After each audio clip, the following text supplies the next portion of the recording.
There are two categories of Nigerians that I'll be speaking to today.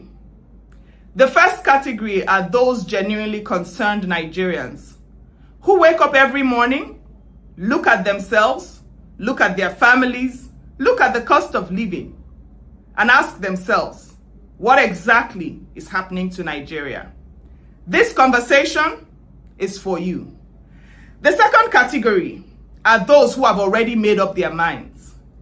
Those who have reduced the future of this country to their favorite candidate. According to them, their candidate can do no wrong, and another candidate can do no right. This conversation is above you, but I respect your consistency and I will indulge you. I'll see you in the comments in exactly 2 minutes. You already know how we do it.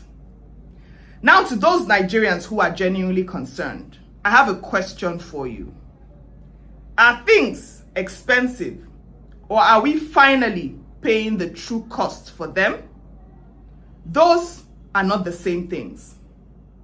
For many years, we Nigerians got accustomed to paying less than the true cost for certain things.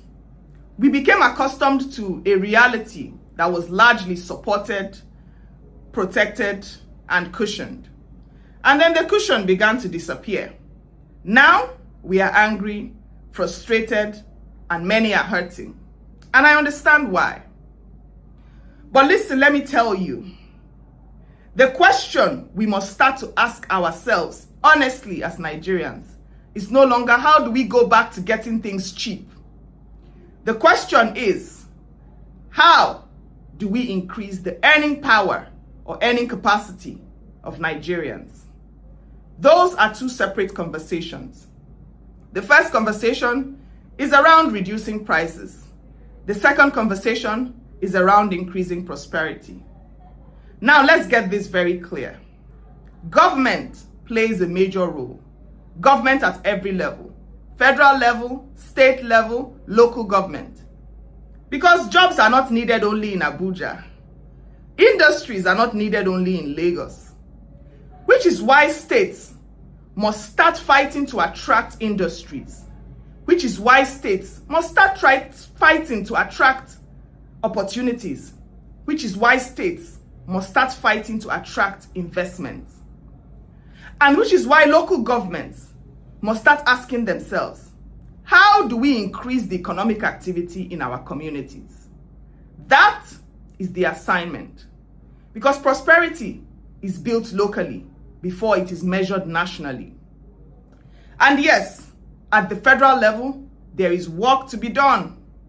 A lot of work.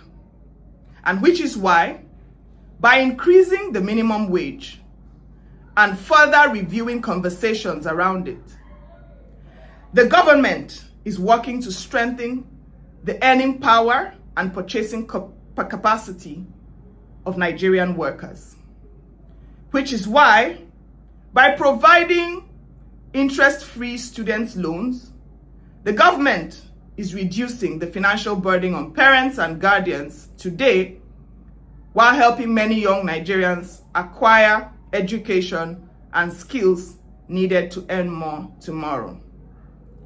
By expanding access to consumer credit, the government is helping Nigerians acquire essential skills, support small businesses, without having to save for years to purchase or acquire any essential assets, or many essential assets. By investing in major rail and road projects, the government is improving connectivity and creating conditions for businesses and jobs to thrive. By promoting compressed natural gas as a cheaper alternative to fuel, the government intends to reduce the cost of transportation, cost of businesses and households, and leaving more money for productive use. Which is also why, by reviewing or simplifying the tax system and removing multiple taxation, the government is helping businesses or supporting businesses to invest, and to create jobs. Which is also why, by investing in digital technology, innovation hubs, and digital skills development, the government is creating a generation of Nigerians who can earn globally while living locally. And there's so much more going on, and there's so much more that is going to happen. But don't take my word for it. Go and verify. Go and verify every project, every policy, every initiative that I have just mentioned, and come back and tell me that they do not exist. Remember that your ignorance of them does not invalidate the truth of their existence. Now, there is another truth we must confront as Nigerians, and that is the Nigeria that is emerging has no room for waste. Not government waste, not citizens waste, none at all. Think about it.